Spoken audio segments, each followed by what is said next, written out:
Mbak Reza melihat kisru polemik mereka itu seperti apa sih? Ya, ini hanya sebenarnya sih kisruhnya itu hanya sepele ya. Seorang seorang ayah pengen ketemu anak. Seorang ayah pengen mengantar anak ke sekolah, seorang ayah pengen mungkin menyuapin makan anaknya, seorang ayah pengen deket sama anaknya, seorang ayah pengen ngobrol sama itu doang. Nggak ada yang lebih dari situ, hanya itu aja. Hak seorang ayah atau hak seorang, tidak ada mantan ayah loh ya, seorang mantan suami yang pengen merasakan bisa memeluk anaknya, bisa juga berbuat baik kepada anaknya, karena dia tahu anaknya dalam masa tumbuh, dia tahu anaknya dalam masa berkembang, tidak mungkin anaknya tidak membutuhkan seorang ayah, kan itu yang aku lihat di sini. Jadi ada hak seorang ayah yang kita lihat ya, yang tidak dipenuhi di sini. Kalau itu menurut apa yang kita lihat gitu. Cuman itu doang masalahnya.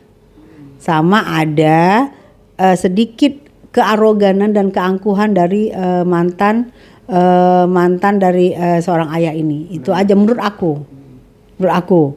Kenapa aku bilang arogan atau angkuh? Karena dari kata-kata yang di live itu kan, gue nggak butuh duit lu, Aci. Gue nggak butuh duit lu. Gampang gue cari setengah jam, itu kan arogan. Walaupun ditujukan kita nggak ngerti ke siapa, tapi apapun itu ditujukan buat siapa. Kalau udah sebut 200 juta lah, mantan suami kan beri 200 juta, kita satu-satu di situ lagi.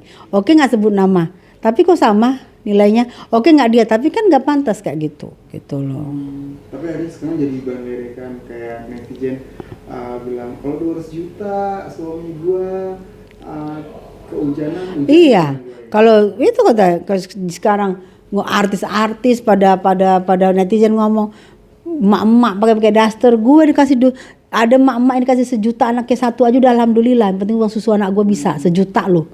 Itu komen-komennya, gue dikasih 1 juta aja alhamdulillah, yang penting bapaknya ingat sama anaknya, bisa beli susu berapa sih, makan apa sih anak kecil berapa sih. Nah, coba dia yang bilang kalau gue dikasih 200 juta, suami gue minum kopinya panas, kopinya gue marahin. Sangkin sekarang tuh lagi butuhnya orang duit, nggak bisa menyepelein sebenarnya. Dan itu bukan angka yang mungkin sekelas CEO aja, mungkin sekelas CEO aja belum tentu belum tentu loh, maksud aku bisa mengasih mantannya sampai ratusan juta. Ini kan di sini terlalu baiknya Ruben di sini. Terlalu baik, aku nggak ngerti pikirannya Ruben. Sampai aku pikir, kalau tahu kita dulu di kamar Ruben ya, kenapa kita nggak di kamar Ruben? Tapi Ruben ini orangnya bersahabat.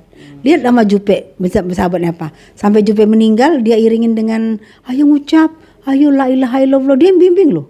Pada waktu itu Ruben belum mualaf. Dia membimbing Jupe di rumah sakit. Setiap hari dia datang buat Jupe. Jupe cewek loh. Bisa dia. Coba kalau Jupe cowok, mungkin dari fitnah lagi tuh.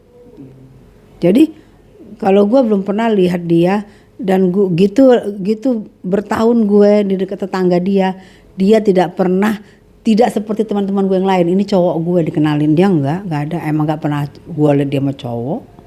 Kalau gue mulai wajar-wajar aja. Lalu terakhir curhatan Ruben tuh bahwa dia tuh susah gitu untuk ngobrol sama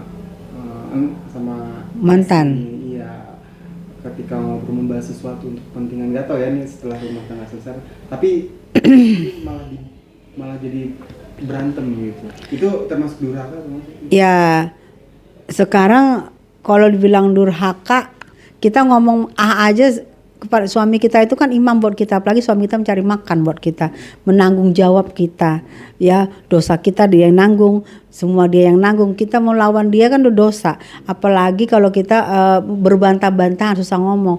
Berarti kalau susah ngomong sini kan ada yang tidak mau berdamai di sini, ada yang maunya perang mulu berarti. Gitu loh. Lah kalau Ruben orangnya nggak perang, orangnya sifatnya bersahabat, sifatnya kebapaan. Sama kita aja, ketemu gue aja yang negur dia yang teriak-teriak, dia yang ngasih nomor handphone, saking baiknya itu orang gitu loh, nggak pernah ada sombong. Jadi kalau misalnya aku gitu-gitu, pokoknya sekarang netizen pinter lah, dia tahu mana yang dia perlu dia bela.